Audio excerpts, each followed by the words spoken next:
Hear now a reading from John 13. Now before the festival of the Passover, Jesus knew that his hour had come to depart from this world and go to the Father. Having loved his own who were in the world, he loved them to the end. The devil had already put it into the heart of Judas, son of Simon Iscariot, to betray him. And during supper, Jesus knew that the Father had given all things into his hand, and that he had come from God and was going to God, got up from the table, took off his outer robe, and tied a towel around himself. Then he poured water into a basin and began to wash the disciples' feet and to wipe them with the towel that was tied around him. He came to Simon Peter, who said to him, "Lord, are you going to wash my feet?" Jesus answered, "You do not know now what I am doing, but later you will understand." Peter said to him, "You will never wash my feet." Jesus answered, "Unless I wash you, you have no share with me."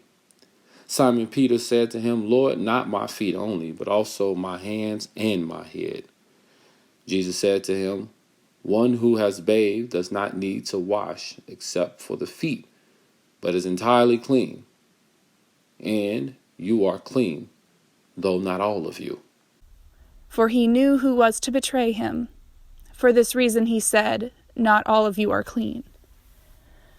After he had washed their feet, had put on his robe, and had returned to the table, he said to them, "Do you know what I have done to you?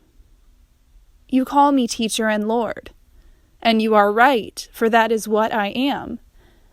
So if I, your Lord and teacher, have washed your feet, you also ought to wash one another's feet.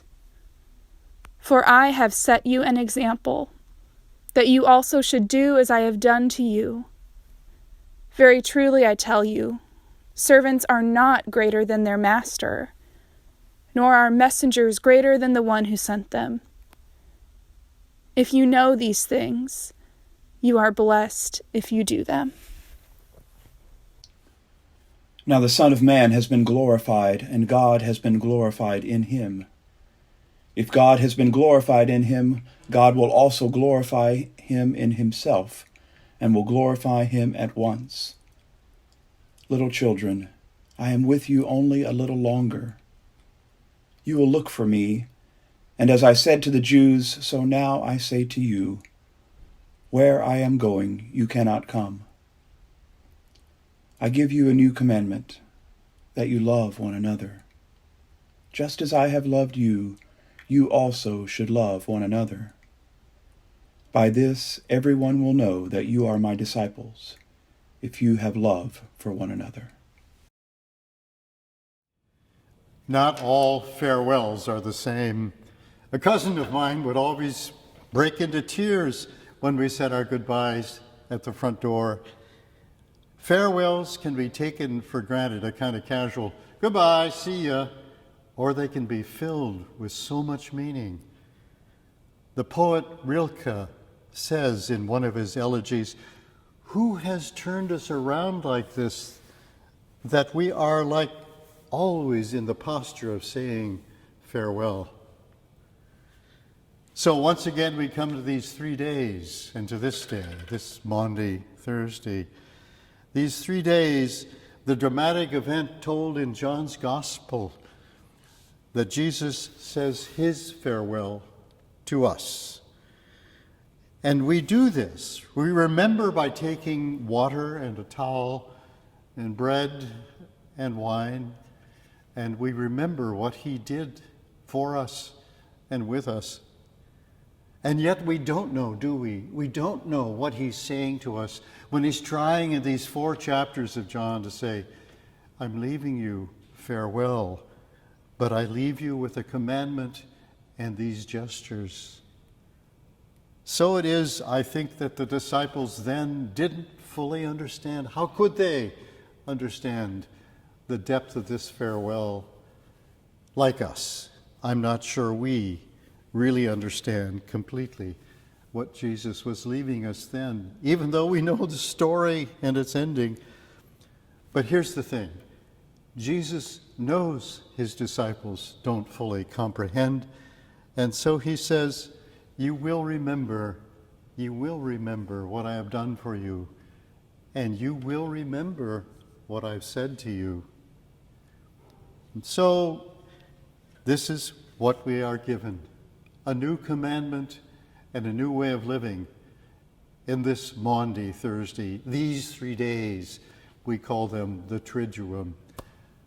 3 days that open up everything.